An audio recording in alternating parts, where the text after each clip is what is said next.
I want you to explain to me the climate you have here, because it's probably quite different to the rest of Navarra, especially further north. Yes, well here, what marks us is the sunlight. There are many sunny days. It is a very dry climate, bordering on desert-like, because we are very close to the Baldena Reale, which is desert. We are also very marked by the wind, which is called el cierzo. It blows throughout the Ebro Valley and dries the environment.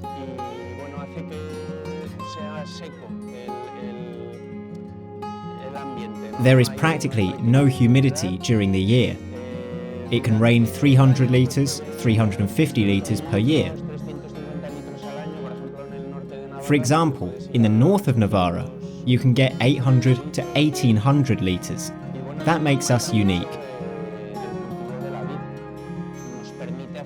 For cultivation, it allows us to make very few treatments to the vineyard because it practically doesn't rain and we have the cierzo that dries up, making it difficult for fungi to grow. We say that we are soil, Moncayo and cierzo. It's kind of our winery motto. Moncayo, the mountain over there. It is the mountain in the background, which is 2,300 meters high. It prevents the cold from the Atlantic from passing. In fact, you can see how the clouds get stuck to it, to the mountain, right?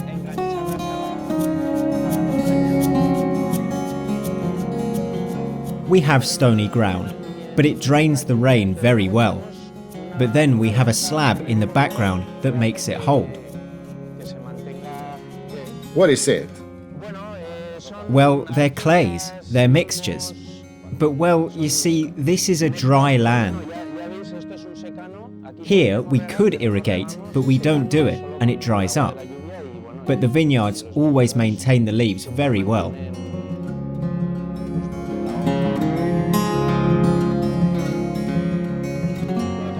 Thomas, we are in front of a Cabernet Sauvignon vine. Cabernet Sauvignon, Merlot, Syrah, that you work a lot. Basically, that you specialize in these international varieties. They were introduced in Navarra about 30 or 40 years ago, and now they have spread and occupied quite a lot of plantations. Yes, here in Navarra, these are varieties that have worked well. They have adapted very well.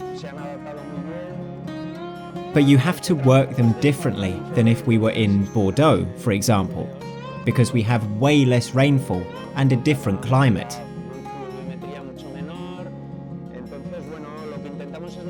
What we tried is to maintain enough vegetation in front of the clusters.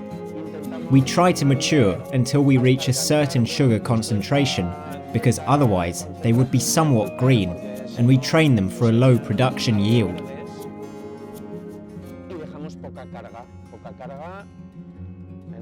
This vineyard, in a normal year, provides 4,500 kilos per hectare, or something like that. We practice an aggressive debudding. Well, you can see that we only leave 2 buds per branch, 2 or 3 maximum. What feature would you say that it makes it differ from the French Cabernet, from Bordeaux, for example? Well, I think they are more concentrated. They have more colour, more power, a mouthfeel with more body. Perhaps more like Californian Cabernet? It could be. And this is your Merlot? Merlot, to me, is a variety that I've always liked, personally. I really like how it is. Well, it's a bit like the Cabernet profile. These are varieties that have a certain green character, so you need to know how to work them in low productions. From this Merlot, we make 2 types of wine. A more traditional red that would be our reserve. And then we also make a sweet wine some years that we leave to over-ripen, and we do a small production of sweet wine.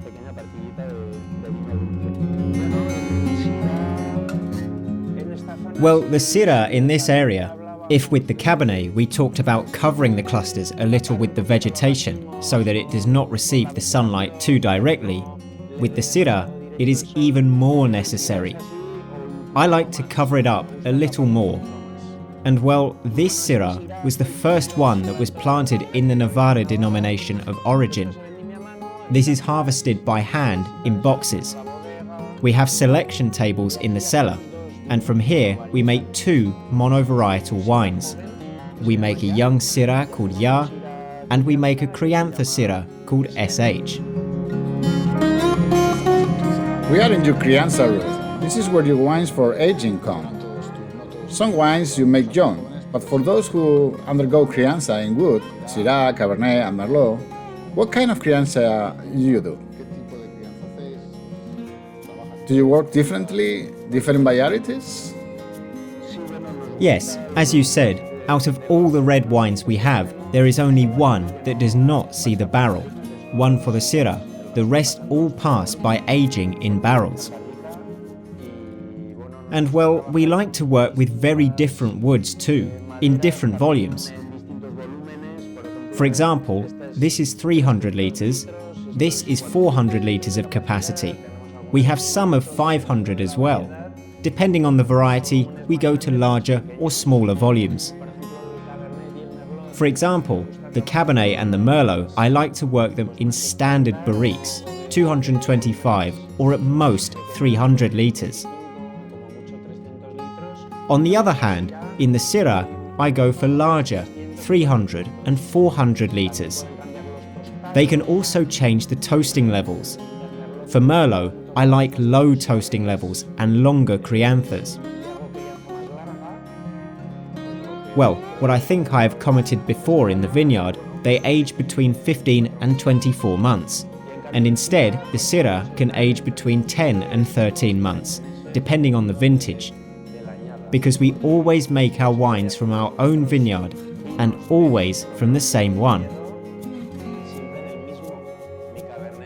My Cabernet is always my one Cabernet. So seeing how the year is, well, I put it in a barrel of one kind or another. The vintage marks us a lot in the wineries of our style.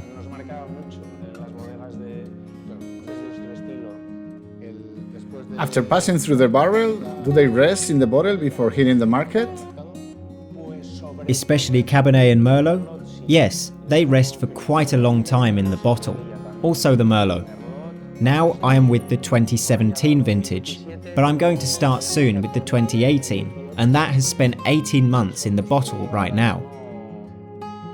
And for the Cabernet, I also like it too. What I'm starting to sell now is a 2018. It has been 12 months in the bottle. On the other hand, that is not so crucial for the Syrah.